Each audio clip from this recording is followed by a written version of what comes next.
Hello, my dear listeners. Welcome back to another evening of quiet reflection and shared stories. Tonight, we turn our attention to a figure whose life has shaped the faith, ethics, and imagination of more than 1 billion people across the world. But rather than beginning with the thunder of revelation or the turning of history's great wheels, we begin somewhere far quieter, in childhood. There is something deeply moving about the early years of remarkable individuals.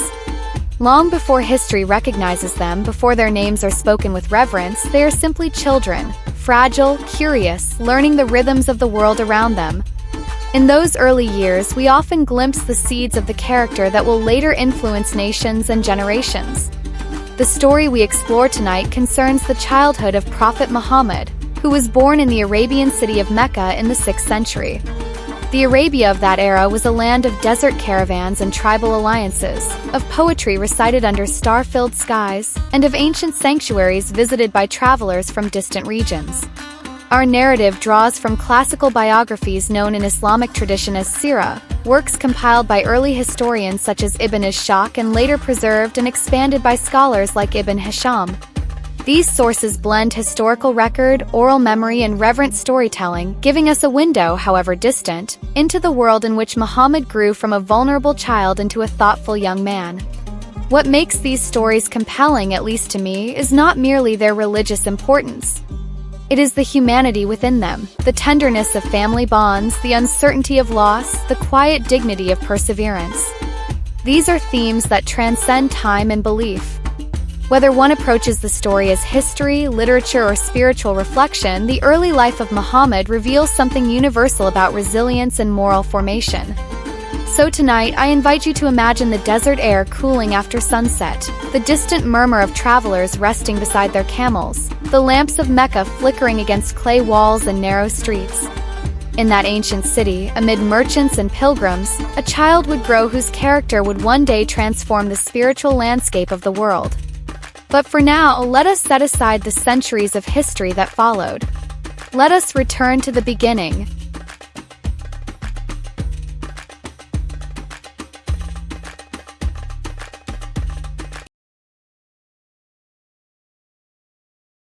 In the year of the elephant, as it came to be known among the people of Arabia, a child was born into the clan of Quraysh.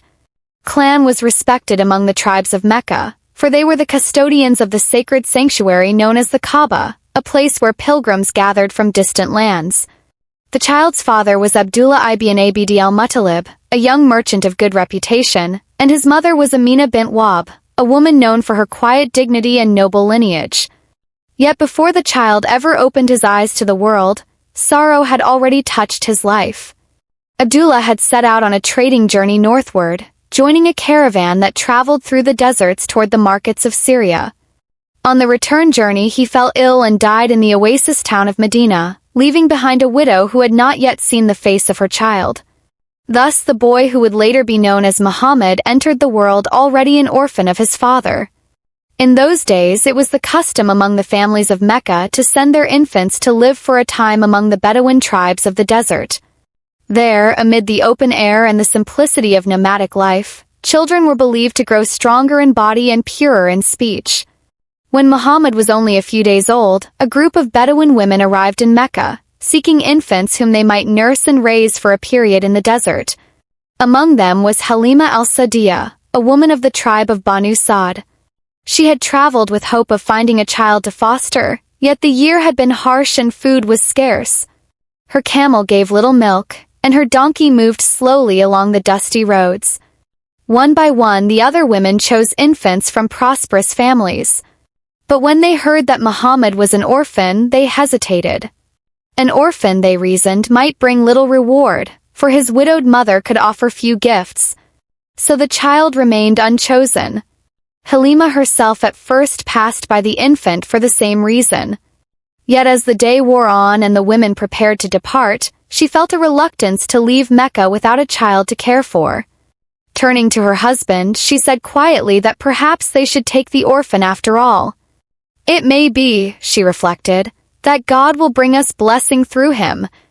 And so she returned to Amina's home and accepted the child into her care. Halima would later recall that from the moment she carried Muhammad away from Mecca, unexpected ease came into her life. The weak donkey that had lagged behind the caravan suddenly moved swiftly along the desert path. Her camel gave more milk than before, and her household seemed filled with an unfamiliar abundance. Whether these things were coincidence or quiet providence, she treasured the child deeply. Thus Muhammad spent his earliest years among the desert people of Banu Sa'd, far from the crowded streets of Mecca. There he learned the language and customs of the Bedouin. The air was clear, the nights vast with stars, and the days filled with the sounds of grazing animals and wandering winds. Those who later described him as a child spoke of a calm and thoughtful nature.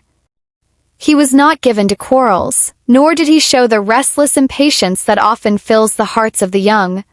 Yet even in the quiet life of the desert, moments of mystery touched the story of the child. One day, as he played with other children in the open fields, something occurred that frightened his companions. According to the accounts passed down through the years, two figures appeared and approached the boy.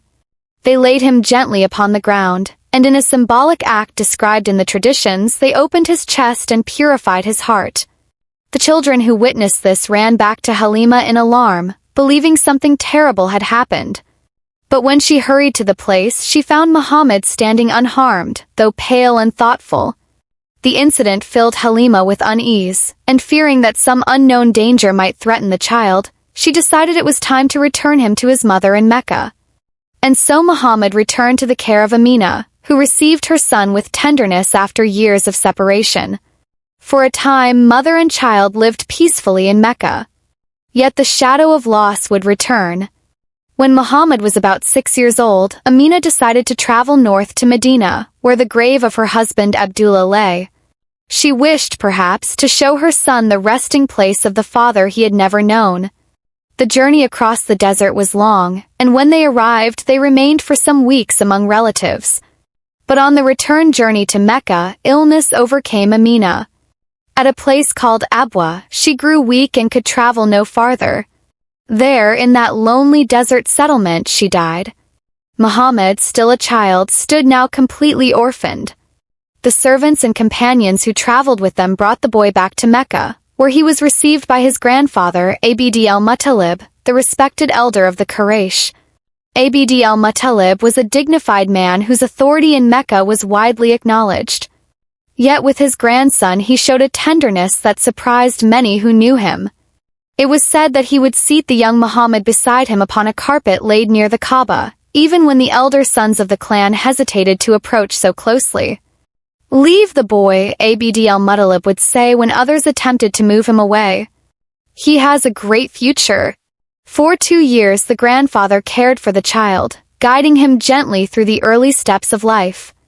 But time, relentless as the desert wind, carried even this protector away. Abd al-Muttalib grew old and passed from the world, leaving Muhammad once again without the shelter of a parent. Before his death, however, the elder entrusted the boy to the care of his son Abu Talib, a merchant of modest means but great loyalty. Abu Talib welcomed his nephew into his household and treated him as one of his own children. Though the family possessed little wealth, the bond between uncle and nephew grew strong. As Muhammad entered his youth, he shared in the daily life of Mecca. He tended sheep on the hills surrounding the city, a task common among young men of the time. The quiet solitude of the pastures, the patience required to guide wandering flocks, and the long hours beneath the open sky all shaped the reflective temperament for which he would later be known. Travelers who encountered him in those years remarked upon his honesty and gentle conduct. He did not join the rough amusements that sometimes filled the gatherings of young men. Instead, he seemed drawn to contemplation and to the careful observation of the world around him. Even in childhood, those who knew him sensed a character marked by integrity. The boy who had known loss, who had crossed deserts between families, who had grown beneath the care of many guardians, this boy was slowly becoming a young man whose reputation would one day earn him a title spoken with respect across Mecca. Al-Amin, the trustworthy. But that, as they say, is a story for another evening. For tonight we leave him here, still young, still unknown to history, walking the dusty paths beyond the city walls while the sun lowers itself behind the mountains of Mecca, and the first stars appear over the desert sky.